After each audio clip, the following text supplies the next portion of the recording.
You fleeing from war, from torture, from death. You crossed deserts, survived a shipwreck, and gave your last money to smugglers just to get to a safe shore.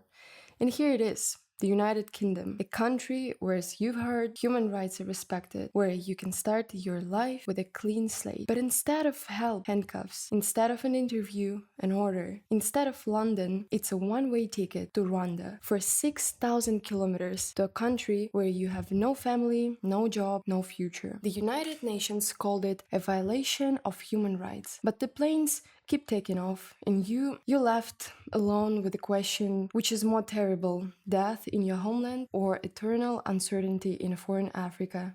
Welcome to the world of extraterritoriality of the 21st century, where rich countries rent foreign lands to keep inconvenient people out of sight. In 2023, Italy signed a deal with Albania to migrate detention centers on Albanian soil, but under Italian jurisdiction. Technically, you're still in Europe. In fact, you're in a legal black hole. In this issue, we'll combine two stories: the Rwandan plains of Britain and the Albanian camps of Italy. How did extraterritoriality become a weapon against refugees? And most importantly, let's try to understand where is the line between protecting borders and betraying one's own values. Imagine a world where laws suddenly stop applying, not because they've been abolished, but because you stepped into a space where they simply don't function. This isn't a science fiction, it's a reality of extraterritoriality. Today, we'll explore this concept through the prisms of international law, diplomatic practice, and very philosophy of borders. Hi everyone, my name is Lisa, and in this episode we'll examine not only the theoretical foundations of extraterritoriality, but also its practical application through specific case studies. Diora will tell us how Italy is implementing the agreement to establish migrant centers on Albanian territory, expanding its borders. And from Melis, we'll find out what legal and ethical issues has the UK faced following its decision to send asylum seekers to Rwanda. Before examining contemporary cases, let us first establish what extraterritoriality means in legal and political terms. Derived from Latin, extra, which means beyond, and territorium, which means territory, extraterritoriality refers to extension of a state's legal authorities beyond its territorial boundaries. But where did this concept originate, and why do states continue to rely on it in modern diplomacy and law? The concept dates back to ancient civilizations, but its formalization in international law began with early diplomatic customs in Europe and the Near East. One of the most notable historical applications emerged in the 19th century through capitulation treaties, an equal agreement where Western powers demanded legal immunity for their citizens in weaker states, particularly in the Ottoman Empire and East Asia. These treaties allowed foreign merchants, diplomats, and soldiers to operate under their home country's law rather than local jurisdiction. Over time, extraterritoriality evolved from a tool of imperial dominance into a reciprocal diplomatic norm, codified in modern treaties like the Vienna Convention on Diplomatic Relations. This is a dry legal document, 53 articles, dozens of sub-clauses. Article 22 contains 3 words: the premises of the mission shall be inviolable. But behind this phrasing lies something astonishing, a magical act that turns an ordinary plot of land into a foreign country. Historians will tell you that extraterritoriality was born from the practice of embassy quarters in Constantinople. Lawyers will explain its modern application through the principle of reciprocity. But today, we'll go further to the very heart of this phenomenon. Extraterritoriality challenges our very understanding of sovereignty. If traditionally a state's authorities is inextricably tied to its territory, here we encounter a striking paradox. A fragment of one country can exist inside another, governed by its own laws. It resembles some ritual. Draw an invisible line, recite the legal spells, and suddenly an ordinary townhouse in central London becomes territory where British laws cease to apply. But this magic comes at a price. Every extraterritorial zone is a tear in the legal fabric, a place where a person can be under protection and yet utterly unprotected, where a crime may cease to be a crime simply because it was committed on no one's land, where an individual becomes a legal phantom existing but belonging to no system. Extraterritoriality forces us to confront uncomfortable questions. Which matters more, the principle of sovereignty or the idea of universal justice? Can law be selective without losing its legitimacy? And where is the line beyond which exceptions to the rules begin to erode the rules themselves? In a final reckoning, extraterritoriality serves as a mirror reflecting all the contradictions of our world order. It reveals that borders between states are not merely lines on a map, but intricate agreements balancing between order and chaos. This paradox, where state authority ends and legal void begins, ceases to be abstract when it assumes a human face, or rather, the face of one particular individual who spent years living within this very mirrored reflection of law. Mehran Karimi in the series didn't choose to become a living illustration of those contradictions, yet his 18 years in Charles de Gaulle Airport's terminal transcend a simple tale of bureaucratic failure. This is a metaphor that has become a reality, but how did it happen, and what does extraterritoriality has to do with this? Let's examine. In the 1970s, Nasseri fled Iran due to the political persecution. Nasseri began seeking political asylum and applied to the UN Refugee Commission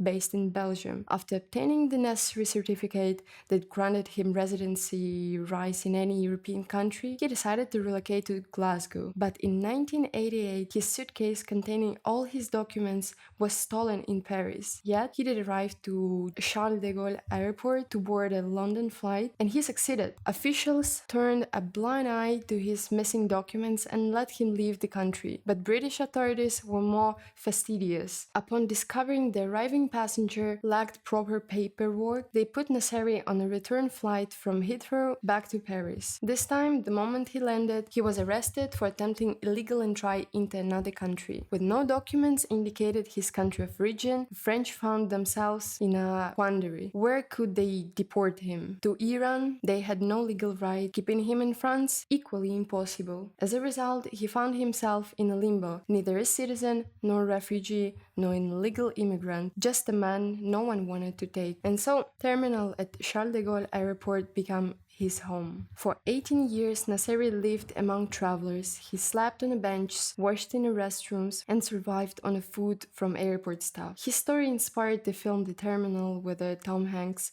but the reality was far harsher. France offered him residency, but he refused, demanding formal refugee status. In 2006, he was hospitalized and later moved to a shelter, and he died in 2022, never having obtained citizenship. Nasseri's story isn't just a curiosity. It exposed a gap in international law, how a person can spend years in no man's land. Airports are transit spaces, but for him, the terminal became eternity. Yet, if Nasseri's case revealed how someone could vanish into an airport's legal crack, modern states have learned to create such no man's lands deliberately. Take the Italy-Albania agreement. Here, extraterritoriality is no accident. It has become a tool of immigration policy. Diora, could you tell us more about this case? I would like to focus on a development that has raised serious legal and humanitarian concerns within the European migration framework, the bilateral migration agreement between the Republic of Italy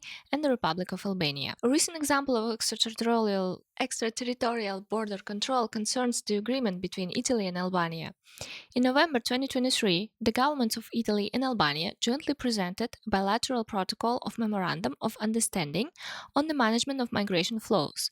The agreement foresaw the construction of centers on Albanian territory, initially operational for 5 years, where identification and asylum procedures would be applied, effectively outsourcing them to Albania. The agreement allowed Italian authorities to transfer migrants intercepted by Italian vessels in international waters to the centers built in Albania, where their asylum requests would be processed outside Italian territory through an accelerated procedure. Under this agreement, it is Italian authorities exercising full extraterritorial sovereignty who examine asylum claims in Albania, manage the repatriation of those deemed not eligible for protection, and arrange the transfer to Italy of those granted international protection. Formally, the protocol constitutes a bilateral agreement through which Albania granted portions of its territory to Italy to establish migrant centers under Italian jurisdiction. Some of these centers are located within the coastal port of Shongjin in northwestern Albania, while others are in the formal military area of Gjodor, a village about 20 kilometers north of Shongjin. The protocol applies only to men deemed non-vulnerable, originating from a list of safe countries. Instead of being disembarked at the nearest Italian port, these migrants are transferred at first to Shongjin and after identification and medical screening procedures to Gjodor. Shongjin and Gjodor centers are considered Italian border zones. They became Italian territory de facto, although they are not located on Italian territory and are therefore managed by Italian authorities. This is a clear demonstration of extraterritoriality. This was the original plan for the agreement,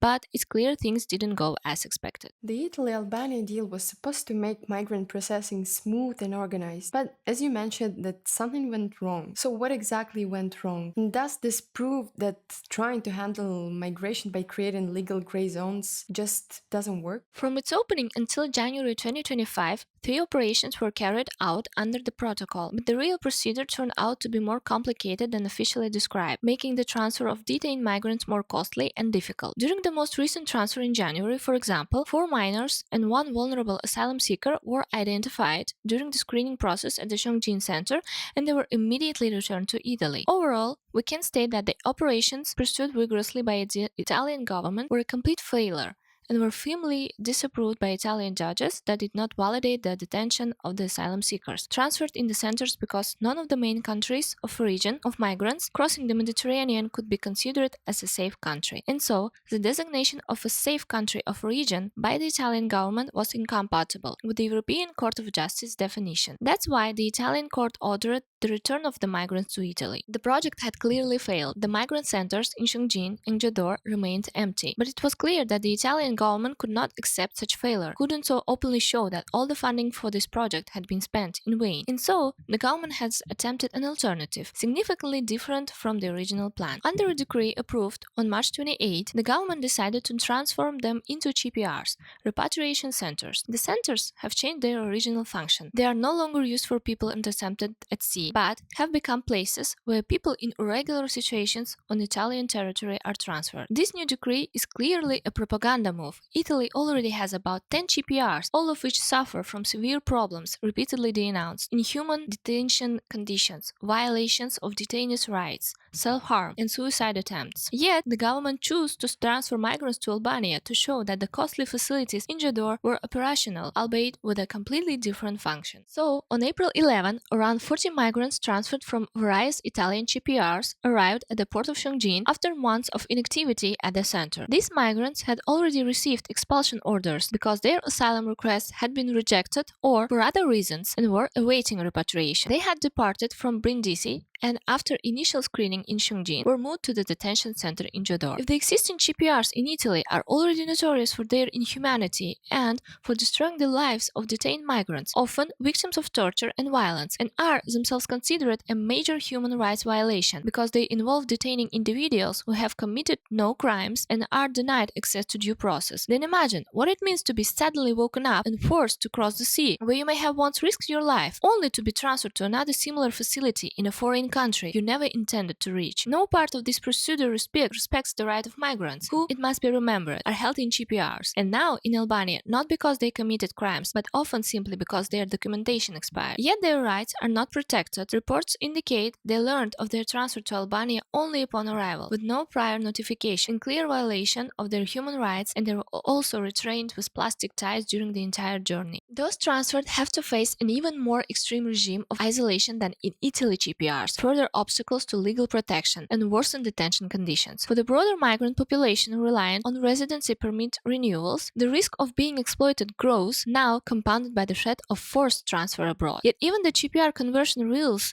the limits of Prime Minister Melani's project. Of the 41 migrants transferred to Gjodor GPR, only a few of them, it seems fewer than 10, were actually repatriated to their countries of origin, through a highly paradoxical process that reveals the extraterritorial logic of migration control. They were first first sent to Albania, then brought back to Italy, and finally repatriated, treated like mere goods to be exported and imported. Among the migrants deported to Albania, some were released and returned to Italy because they were deemed unfit for detention in Jodor due to health issues. This highlights the severe and alarming conditions in Italy GPRs. These migrants, like many others from Italian GPRs, were found to have predominantly mental health problems, well-documented consequences of inhuman detention conditions, right violations, self-harm, and suicide attempts. This reality should encourage reflection on the real need to establish centers as GPRs and inspire action to ensure greater protection of migrants' rights. Even though the situation is very complex, already there are various forms of opposition. For example, legal instruments already appear to have been found that trigger practices clearly exposing the absurdity of this agreement and, more broadly, of the principle of externalization. One such case involves certain detainees who only applied for asylum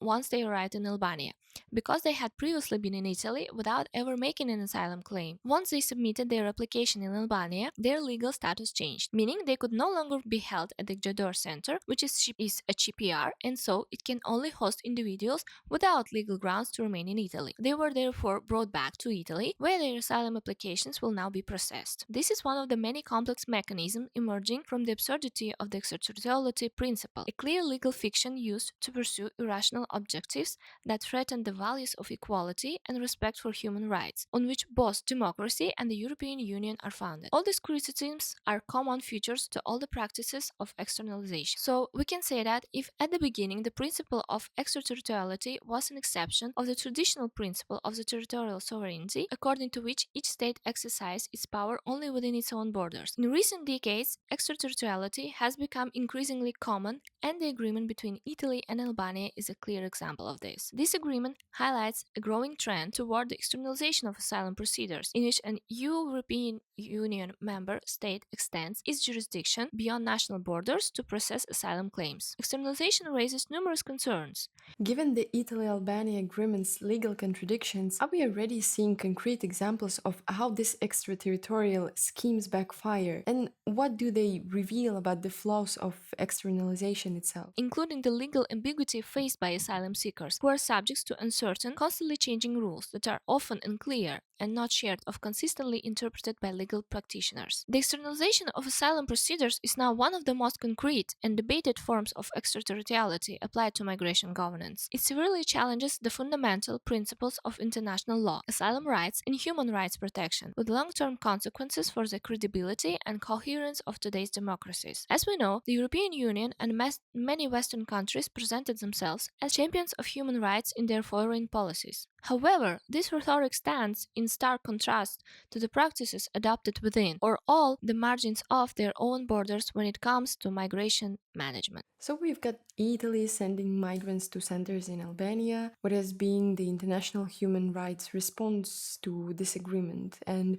what specific concerns have been raised about its implementation? In January 2024, Amnesty International issued a formal call to action urging members of the Italian parliament to reject this agreement. According to the organization, the arrangement not only fails to meet legal and humanitarian standards, it actively undermines them. Under the agreement, Italy is authorized to operate migrants processing centers on Albanian territory, processing individuals intercepted at sea by Italian authorities. The centers are described as being under Italian jurisdiction but situated extraterritorially. While presented as an administrative mechanism to manage migration flows, this model in practice amounts to an externalization of asylum procedures. What were the reasons to reject the agreement? Amnesty International's primary concerns are threefold: violation of international and European Union asylum law. The agreement risks denying individuals access to fair and effective asylum procedure, particularly for those from countries Italy has unilaterally designated as safe, a categorization that may not align with established jurisprudence, including the standards of the European Court of Justice. Risk of arbitrary and inhuman detention. The planned facilities operate outside the traditional legal safeguards applicable within Italian territory, raising the possibility of indefinite or unlawful detention without proper judicial oversight. Erosion of human rights protections. The decision to offshore migration management undermines European border commitments to the rule of law, accountability, and human dignity. These are not only legal obligations, they are the moral foundations of democratic governance. In light of these risks, Amnesty International has called upon Italian legislators to exercise their oversight function and reject the agreement in its current form.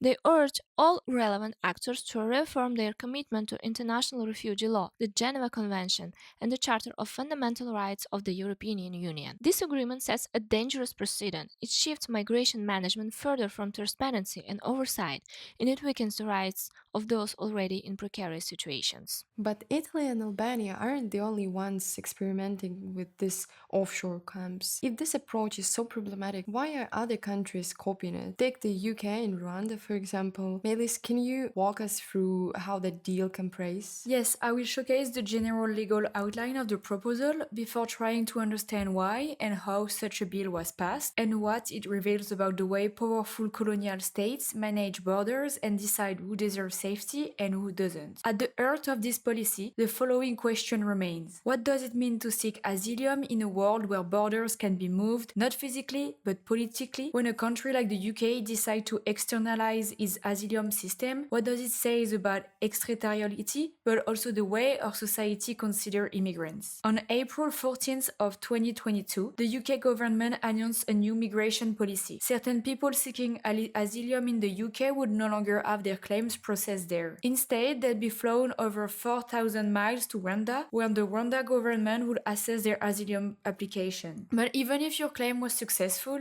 you wouldn't get asylum in the UK. You'd stay in Rwanda. And if your claim was rejected, you could either apply to remain in Rwanda on other ground or seek refuge elsewhere, but you would never be able to come back to the UK. This bill went further than just the proposal stage, as the first flight was scheduled for June of 2022. Thankfully, the European Court of Human Rights issued an injunction to stop the flight. Then, in November of 2023, the UK Supreme Court declared the policy unlawful. We can quote a few reasons, such as Rwanda's poor human rights record or systematic failure in its asylum system, making it unlikely that genuine refugees would be correctly identified, but also evidence from a previous asylum deal showing that Rwanda had quietly returned asylum seekers to unsafe country, and by doing so has violated the international principle of non-refoulement. After all the backlash and legal challenges, with courts even ruling Rwanda wasn't a safe destination, here's what blows my mind. Did the UK government actually back down, or did they double down and try to push this controversial bill through anyway? Because this isn't just about policy. We're talking about forcibly sending vulnerable people to a country even judges deemed unsafe. The UK government response was to introduce a bill trying to legislate that Rwanda is safe regarding all the facts on the ground. A new treaty was signed, but then came the 2024 election. A new government was elected and then scrapped the policy altogether. 318 million pound had already been spent, and only 4 failed asylum seekers moved to Rwanda voluntarily, receiving a £3,000 payment. Despite the violation of human rights principles by this bill and the money wasted in useless legal scheme, the real problem lies in the way Western states use their power to deal with immigration issues. Therefore, the UK-Rwanda deal is just not a political agreement. It is a case of structural violence rooted within the logic of the modern nation-state and border control. Structural violence refers to the indirect harm inflicted by system and institution, such as law, policies, treaties, that create and maintain suffering by denying people access to basic rights and safety. It does not take the form of visible aggression. There are no armed guards, no barbed wire walls, and yet the violence is still here, written into legal frameworks. This kind of violence appears rational as it is simply bureaucratic. But imagine this. You flee war in Syria or political repression in Sudan. You survive smuggler and the crossing of the English Channel in a small, overcrowded boat. You finally arrive in the UK, believing that you have reached a place of refuge, only to be handed a plane ticket to Rwanda, a country you have no connection to or no family in. You comply with endless paperwork and eventually your asylum claim is accepted. You are legally recognized as a refugee. And still, you are not allowed to return to the UK, the very country where you first sought protection from. This policy highlights the true priorities of the UK and, by extension, many wealthy Western nations. The safety and dignity of migrants are not the center of this decision. Instead, migrants are treated as statistics, security threats, or political liabilities. Their lives are reduced to a number on news channels that should be relocated for administrative convenience. UK is literally one of the original signatories of the 1951 Refugee Convention. So, how does sending asylum seekers to Rwanda square this with those fundamental obligations?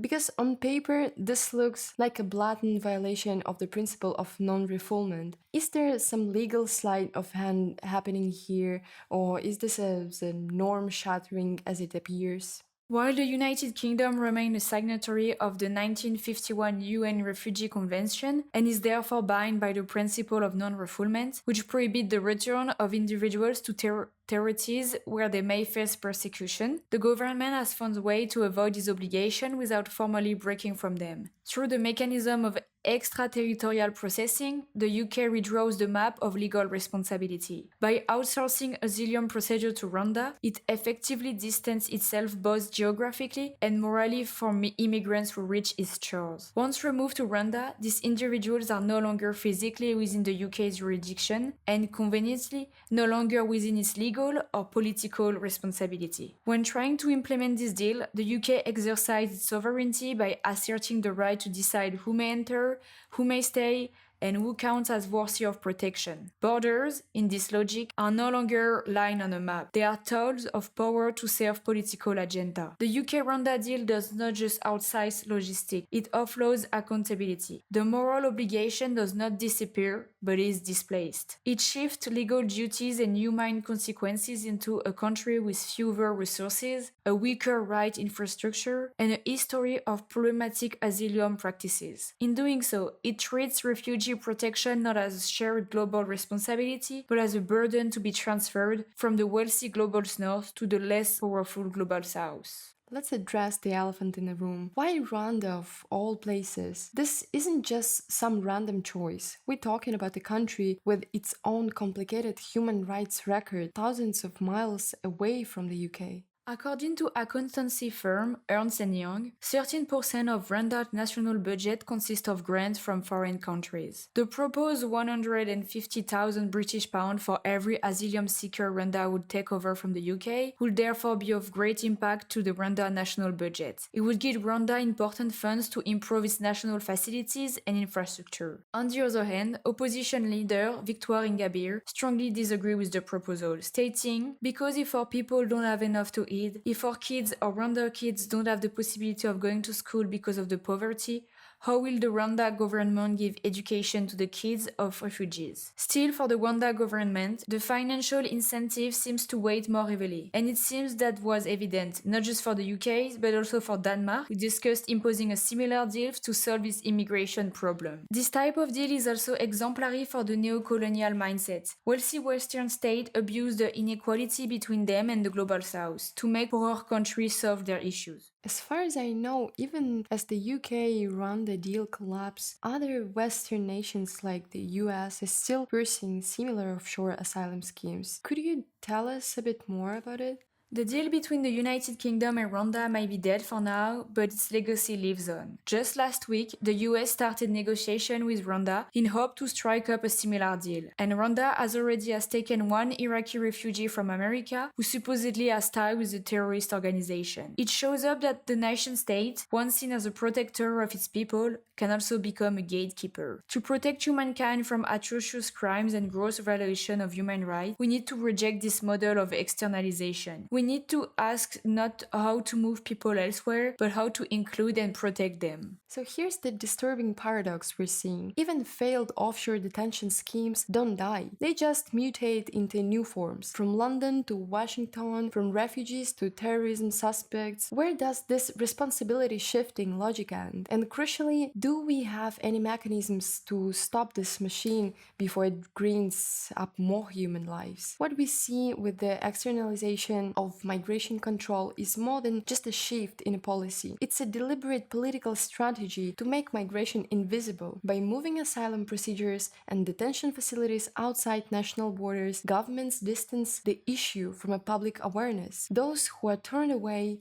detained, or proceed far from view become invisible, not only physically, but politically and morally as well. And when access to clear, official information is deliberately restricted or confusing, it becomes nearly impossible for the public to fully grasp what is happening. That was exactly the experience of during our own research, a feeling of being lost in a fog of silence and contradiction. In this gray zone, it is only thanks to the tireless work of activists, lawyers, and civil society that these truths come to light. So we urge you, our listeners, stay informed, pay attention to the stories that are kept in the shadows, and support those who are working every day to shine a light where others choose darkness. Because if human rights are not protected for everyone, they're not truly protected for anyone.